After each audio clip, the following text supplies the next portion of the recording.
Ray Dalio's hands trembled as he stared at the encrypted document that had just arrived in his secure inbox.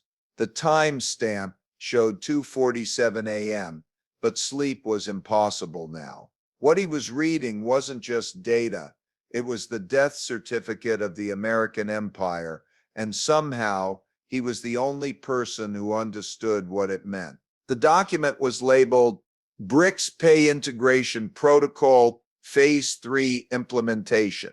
To most people, it would have looked like routine financial infrastructure development. But Ray had spent 50 years studying the rise and fall of global powers, and he could read between the lines. This wasn't just about payment systems. This was about the end of the dollar as the world's reserve currency. Ray pushed back from his mahogany desk and walked to the windows of his Greenwich office, looking out at the pre-dawn darkness over Long Island Sound. In less than 2 years, everything they thought they knew about global finance would be turned upside down. The irony wasn't lost on him.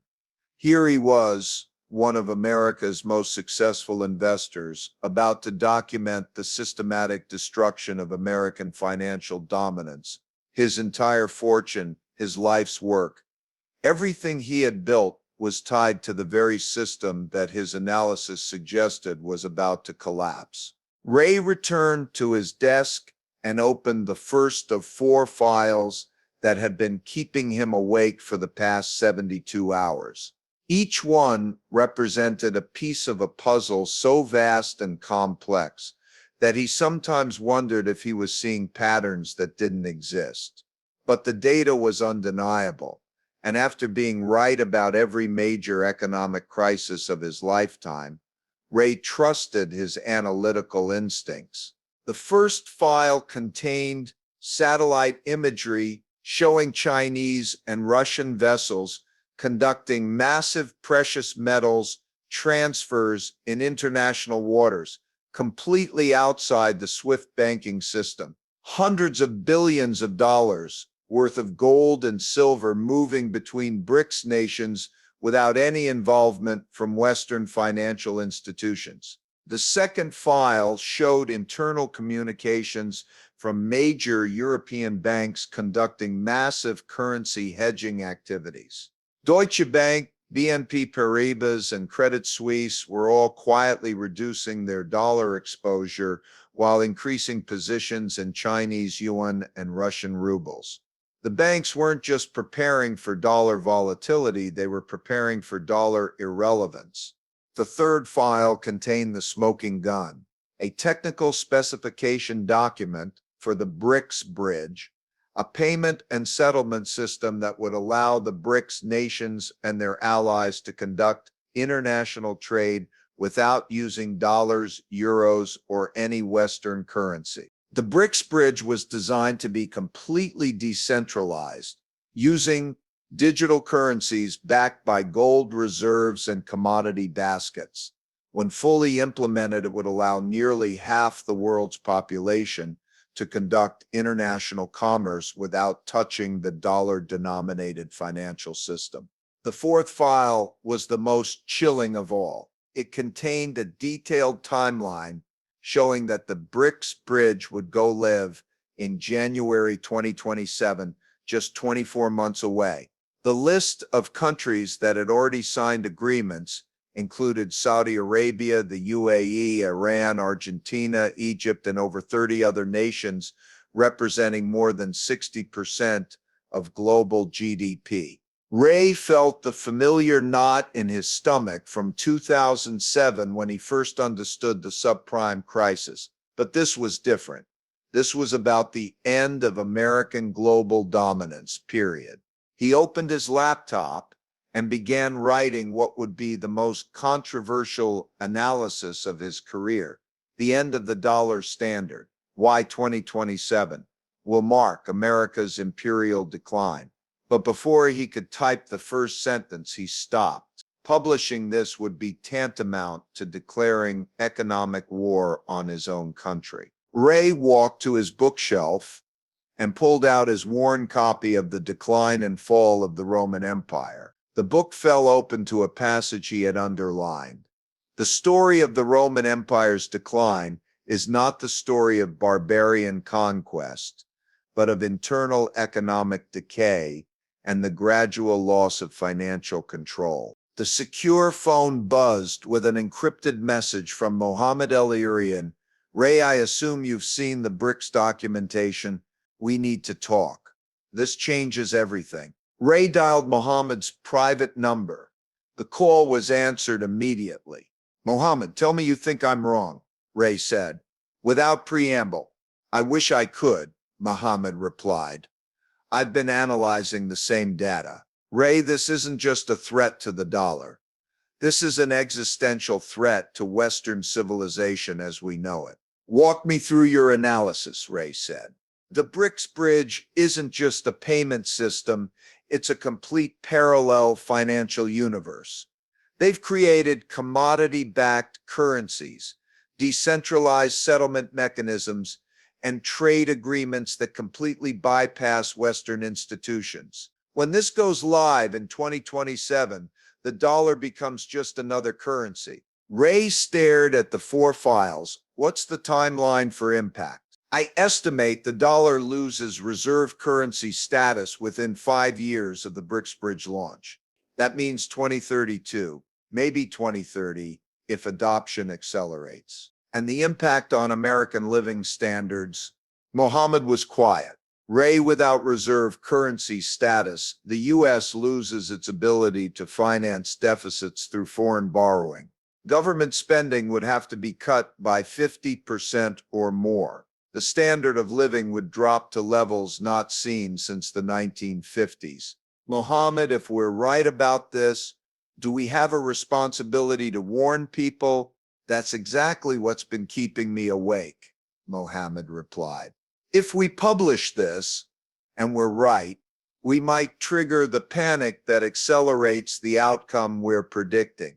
If we stay silent, millions will be unprepared. There's a third option, Ray said slowly. What if we could communicate with policymakers without revealing the full scope of what we know? You mean try to influence policy without causing panic? Exactly. Use our platforms to gradually prepare people for a world where the dollar isn't dominant, without revealing it's happening in 2027. After the call, Ray sat alone wrestling with the implications. He was no longer just an investor. He was actively working to shape American public opinion based on intelligence that could alter the course of history. Ray opened a new document and began outlining a strategy that he knew would define the rest of his career. Phase 1 would involve subtle warnings about dollar vulnerability in his public speeches and writings. Phase 2 would include recommendations for alternative store value assets without explicitly revealing why they would be necessary. Phase 3 would be direct communication with Federal Reserve officials and Treasury Department leadership. But as Ray began typing, he realized the fundamental contradiction in his position. How do you warn people about the collapse of their currency without triggering the panic that causes the collapse? How do you prepare a nation for the end of its global dominance without destroying the confidence that maintains that dominance? Ray looked at the clock. It was now 4:30 a.m., and he had been awake for nearly 24 hours. But sleep was impossible with the weight of what he had discovered. In less than 2 years, the BRICS bridge would go live, and the world would never be the same. He thought about the historical precedents. When the British pound lost its reserve currency status after World War II, Britain transformed from a global superpower to a regional middle power within a decade. The social and economic trauma had lasted for generations. Now the same fate was coming for America, and Ray might be the only person in the country who understood what was about to happen. Ray walked back to the window and watched the sun begin to rise over Long Island Sound. The water was turning gold in the early morning light. just like the precious metals that BRICS nations were accumulating to back their new currency system. Gold had always been the ultimate store of value, the one asset that survived every empire and every currency collapse in human history. For the first time in his career, Ray began to question whether his loyalty was to his analytical objectivity or to his country. The data clearly showed that America was about to experience the greatest economic shock in its history, but warning people about it might accelerate the very process that would cause it. Ray returned to his desk and made his decision. He would begin implementing his strategy immediately, starting with a carefully worded memo about diversification strategies for an evolving global monetary system. It wasn't the full truth, but it was a beginning. The phone buzzed again. This time, it was a message from Christine Lagarde at the European Central Bank. Ray, urgent. We discuss recent developments in alternative payment systems. Can you call at your earliest convenience? Ray realized he wasn't the only one who had figured out what was happening. Central bankers around the world were quietly preparing for a monetary revolution that would make the 2008 financial crisis look like a minor market correction. As he prepared to make the call that would begin his campaign to prepare America for the post-dollar world, Ray thought about the inscription on the Federal Reserve Building in Washington, "In God We Trust." Soon, Americans would discover whether their God was powerful enough to save their currency from the economic laws that had destroyed every previous global hegemon in human history. Ray Dalio had seen the future, and it was arriving in January 2027. Whether America would be ready for it depended on how skillfully he could walk the line between warning and panic over the next 24 months. The countdown to the end of the American financial empire had begun, and time was running out. He picked up the phone to call Christine Lagarde, knowing that this conversation would begin the most important and dangerous mission of his career, saving America from a future that might already be inevitable. Christine, it's Ray Dalio. I received your message about alternative payment systems. Ray, thank God you called. Christine's voice was tense, even over the encrypted line. We've been monitoring the BRICS developments for months. The ECB's internal assessment suggests this could trigger the largest monetary shift since Bretton Woods collapsed in 1971. Ray felt a chill run down his spine. If the Europeans were already aware of the threat, it meant the secret was bigger than he had imagined.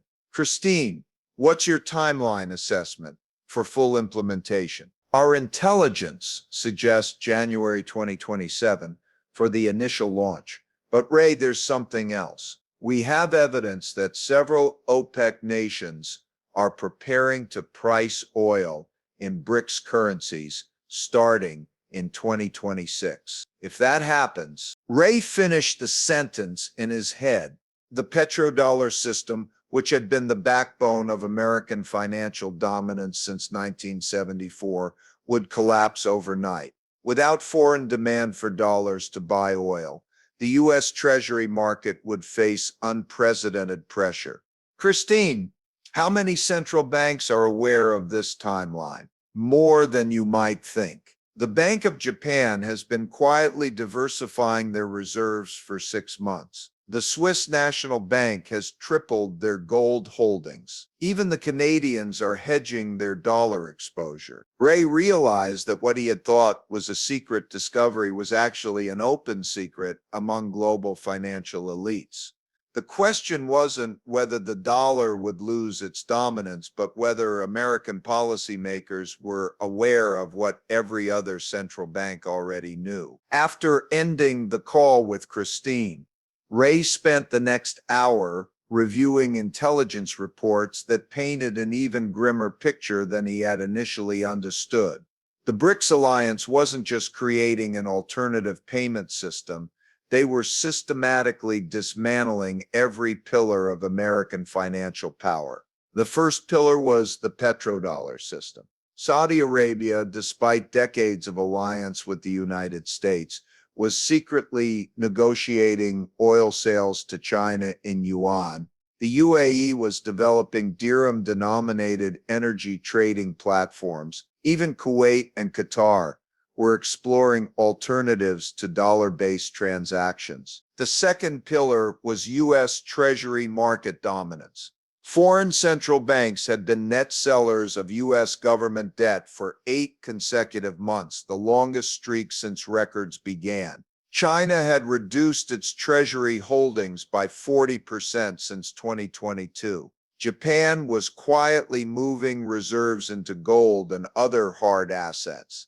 The third pillar was SWIFT system dependency. The BRICS bridge would make the Western-controlled SWIFT messaging system irrelevant for half the world's transactions. Without SWIFT leverage, the United States would lose its ability to impose effective financial sanctions, the primary tool of American foreign policy for the past 2 decades. Ray walked to his private safe and removed a document he had been working on for 3 years, The Principles of Imperial Transition, a study of how great powers lose financial dominance.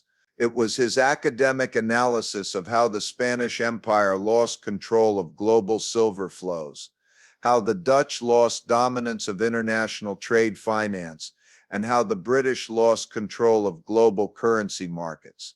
In every case, the pattern was identical. First, alternative systems emerged in peripheral regions.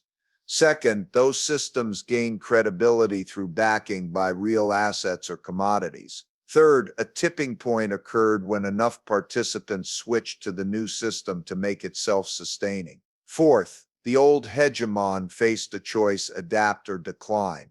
Ray realized that America was somewhere between stages 2 and 3. The BRICS system was gaining credibility through gold backing and commodity pricing.